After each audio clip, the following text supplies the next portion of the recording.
Dans le contexte, j'allais dire, géopolitique actuel, on le voit actuellement avec le conflit donc israélo-palestinien. Aujourd'hui, on se rend compte également que plus, j'allais dire, les positions se durcissent, et plus il faut effectivement que nous poursuivions ce dialogue, qui est un dialogue de fraternité avant tout, un dialogue de personne à personne. C'est pas uniquement une rencontre des religions, mais c'est vraiment le dialogue presque, je dirais, de frère à frère, entre des personnes croyantes. Voilà.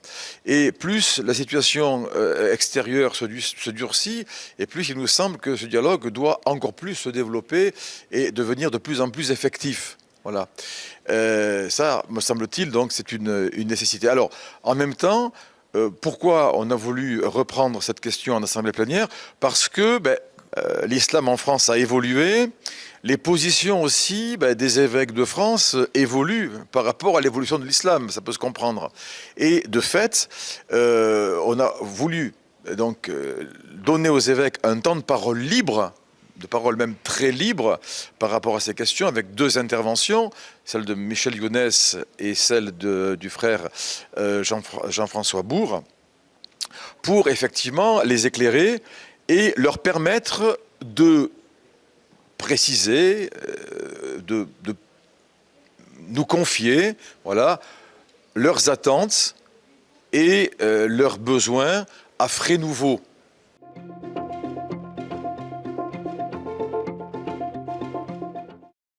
C'est un service également que l'on rend non seulement à l'Église, aux croyants, mais aussi à la société. Parce que souvent ce dialogue se situe un petit peu, j'allais dire, sur une ligne de crête, voilà, sur des lignes de fracture.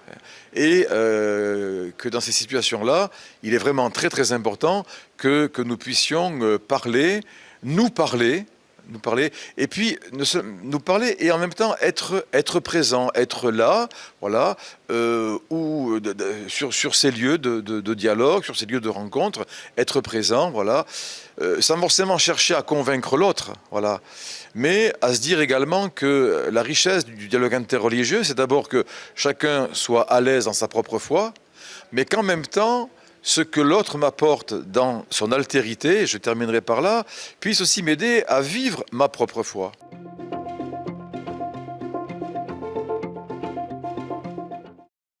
L'identité religieuse, si vous voulez, si elle nie l'altérité avec les autres religions, elle finit par devenir totalitaire et par devenir meurtrière.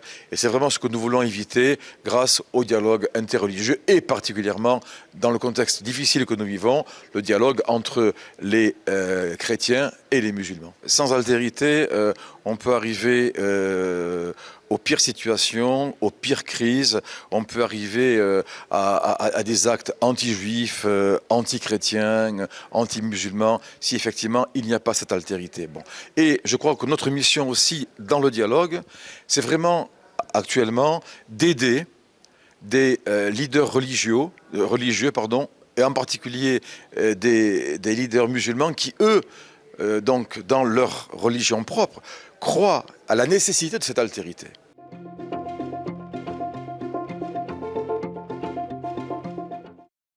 Nous poursuivons une belle tradition qui remonte à plus de 50 ans.